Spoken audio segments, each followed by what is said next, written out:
Hello. Hello. So I've got the stream up on YouTube, and I did this yesterday, but I did not save it because I just did a stream to Discord. But it was actually like a pretty good tip, so I'm just going to redo it with you,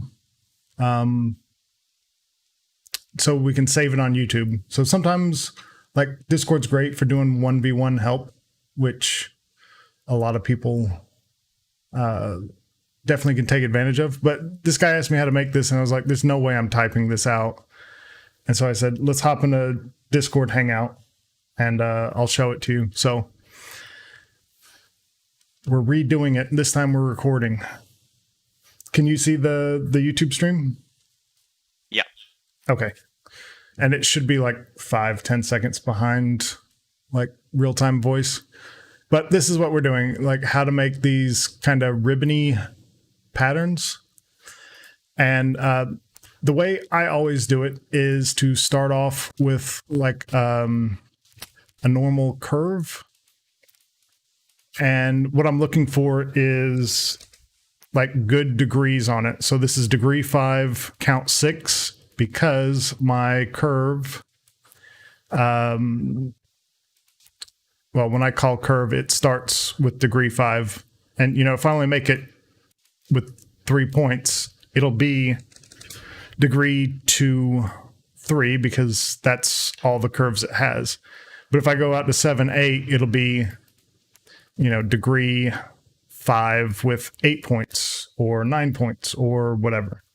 And if anybody's listening and wants to go into the Discord and join in the chat to ask questions, I should probably pull up the YouTube comments so I can see those as they come in. Okay, I got chat open now.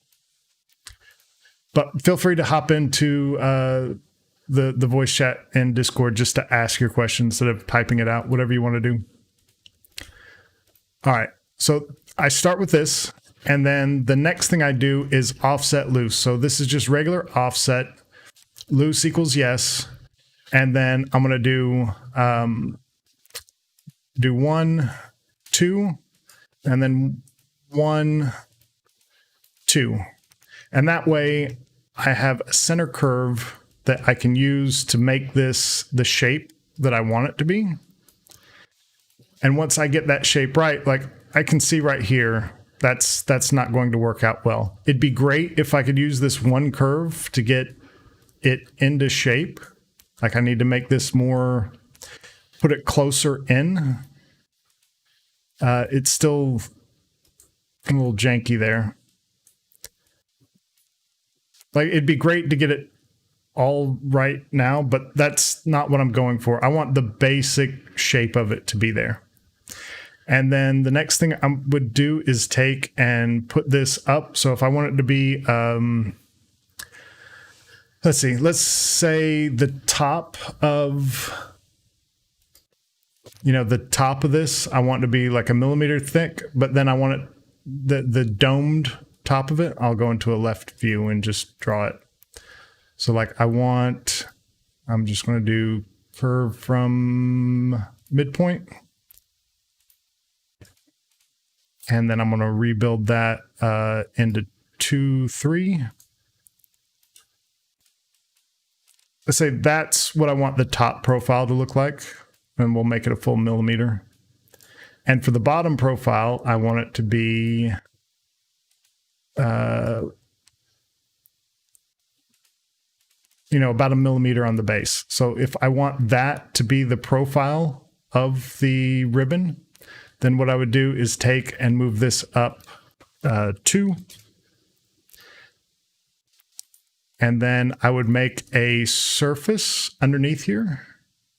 So I'm going to make a surface, and I'm going to bump that up to 1. Okay, and then I'm going to take these 2 outside curves, and I'm going to say pull curve loose. So again, using that loose specifier, I'm going to pull it to that surface. All right, now here's my top profile.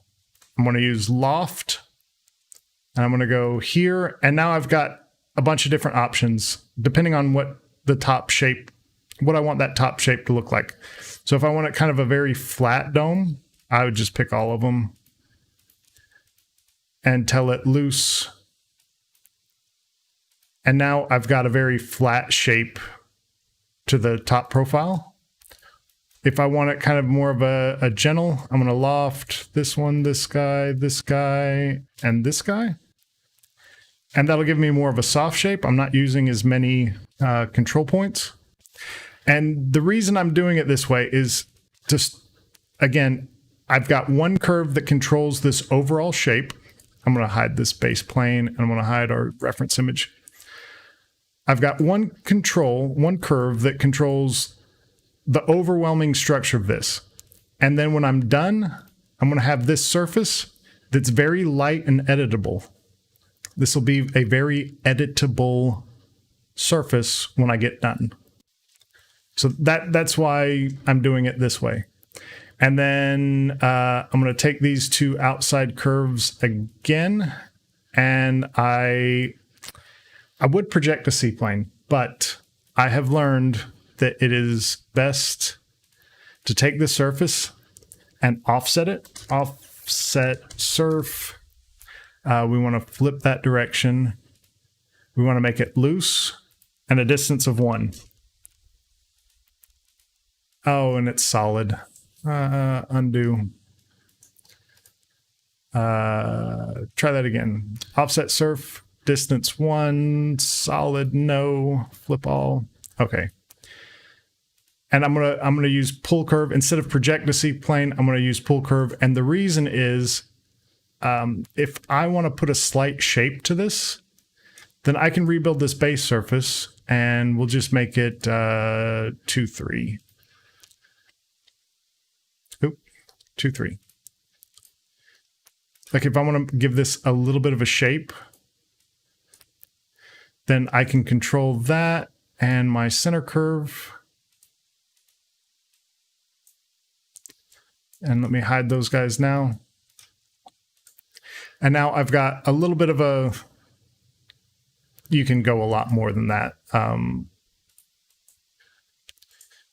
But you can give it more of a shape. You have options. Whereas if I projected it to the C-plane, I wouldn't have options in the future because this is going to inherit from this because it's a child. So I can take that top surface and, bump that up. Where's my center curve?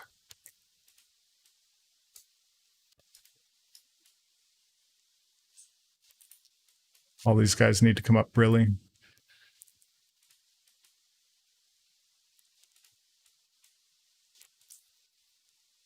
Okay, and I'm going to take the outside curves off of here, that curve, and let's hide that. That curve and that curve. And now I can say pull loose to the bottom surface. And now we can hide these guys. And say loft. And we get the square bottom profile. And let's make that straight sections. Okay, and again, just one curve is controlling all of this at this point. All of that is updating. And if we want the bottom to be flat, like we want the top to be curved, but the bottom flat, then we just break the history on this bottom layer. So it's not, taking that little dome shape. I would break the history on it and say set Z of 0. All right, and now the bottom of it is flat, but the center has a little bit of a ridge to it. Anyways, that's why we don't use project to C-plane. That's why we use offset surface to get that other view. How am I doing so far, Spunky? It's great. I do a lot of lofting, but I haven't projected to the plane like that to do it. I've generally just, copied and moved to Yeah, and I do That's this. a lot of stuff to move around, so that looks pretty handy. I do this because I don't know exactly how these guys are going to come together in the end. And a lot of times I need a flat base, like for a pendant, or for an earring, I might be really weight conscious. So I'll use the offset surface so the back is automatically hollowed out. And I don't have any extra weight where I don't need it. And doing it this way gives me both of those options. Okay, and then once you get it in the shape that you kind of want it in, we can look at this from the top and see that, let me go in here and hide all this stuff because I don't want to see that for right now. And looking at it from the top, so once you get the general shape together, like this inside curve, I don't like it. It's pinching right here, and I want to edit it. Well, I can now break. So this is the outside curve. So this is our master. That's an offset. That's an offset of an offset. We can break this one, break it, and grab this point and bring that in, and bring that over, and control that outside edge a little bit better so that it's more equidistant through here. And the same thing right here where it pinches. I'm going to take that curve and break it. And I just do break history. Actually,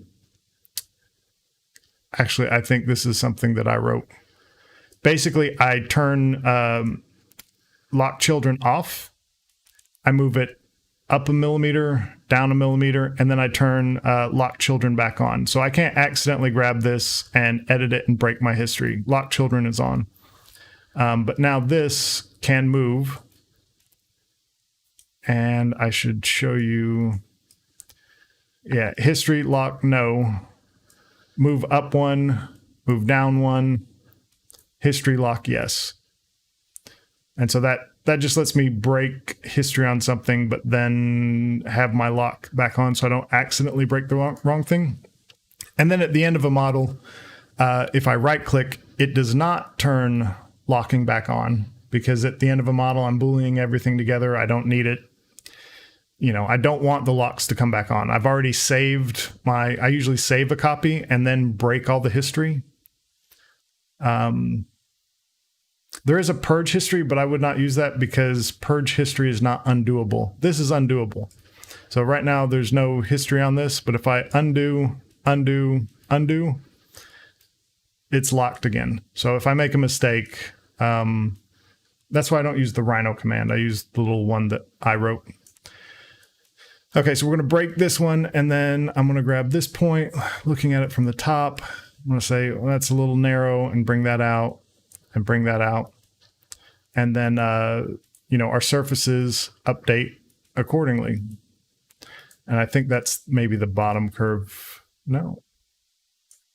When it pulled this way. So it looks a little weird from the top.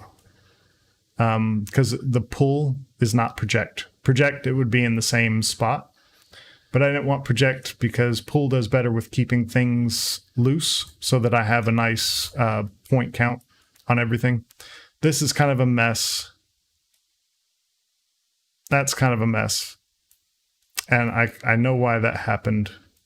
And I usually don't worry about it because I very rarely work with that surface, even though it's light. I can work with this surface, but what I would do is convert it, rebuild.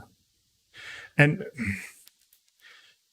it does this because a feature request that I've asked for nearly 7 years now from McNeel has still not been put in place. I'm dealing with all 5, 6 curves, but this surface is degree 3. What? And degree 3, count 4 instead of, well, I guess that time it would have to because I only gave it 4 curves in that direction. This will always be pinned at 3 or 2, which it would be nice if it wasn't. Okay, anyways. So that is that. Now, the other thing, let me undo to make sure I haven't broken anything. Okay. This works for pretty flat things, but let's say I want to work with, putting this on a sphere or putting this on a ring side. Set Z. Oops. So I'd still start off this way. And I don't need this bottom plane anymore, but it's already there, so we're going to keep it. And let's go to a front view, and I'm just going to, pretend we've got a ring shank here.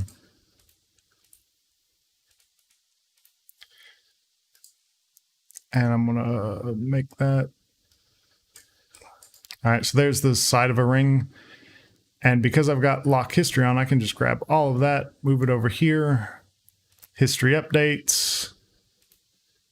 Everything's good to go. And then I'm going to change this base surface to look more like the side of this ring shank, so it's a little bit more narrow. And we need to move that over so it fits on there. And then what I can do is just take both of these surfaces. I'm going to hide the top layer. Take both of these surfaces and flow along surface. Grab that right there. Oh, I did flow rigid. Flow regular, please.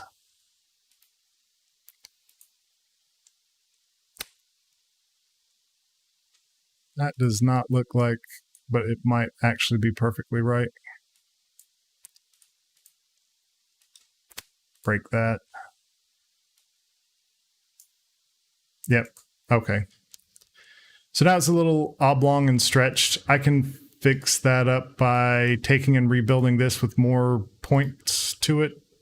I want to keep it 3, but then go up to 12 points. That should be good. And of course it flips around.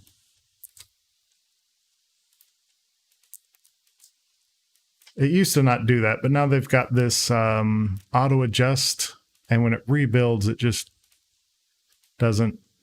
Yeah, that's pretty close to what we have there. There's still a little bit of stretching, but that's because my base shape is not the same dimension or perspective, X versus Y. I think the length to width ratio is a little bit different between this and this. If I would have started with this and gone to there, I could get it a little bit closer. But now I can still edit this thing from this surface and get it into place. And then your last thing is putting your ends on, so we can do a blend surface between here and here, and then a blend surface from there to there. And we want surface 1 to have curvature and surface 2 to be tangency. And that's a little too high still, so we'll just bump that down. And now we've got a nice end cap on it, or however it terminates. So that's how I would approach that. There's one other way that I do this, which I'll only show you the beginning of. But instead of drawing the center of a curve, I will draw the inside, or always draw the inside, never the outside. I would draw the inside of a curve. So let's take and make that more of an inside curve. It can wiggle, but you want it to be mainly the inside of a curve. Let me start over. All right, we want boom, boom, boom. There, now I got enough points. So you would start drawing on the inside and then offset loose and do the outside. And then do tween curves. And you want to go from there to there. And however many you think you need. 4 gives you a lot of options. You don't have to use all of them, but 4 will give you a lot of options. And we'll do that. And then you can use the inside edge to control the curve like we did over here. And that's it. So that was just a picture somebody asked for help with the other day. And I showed them how to do it on Discord.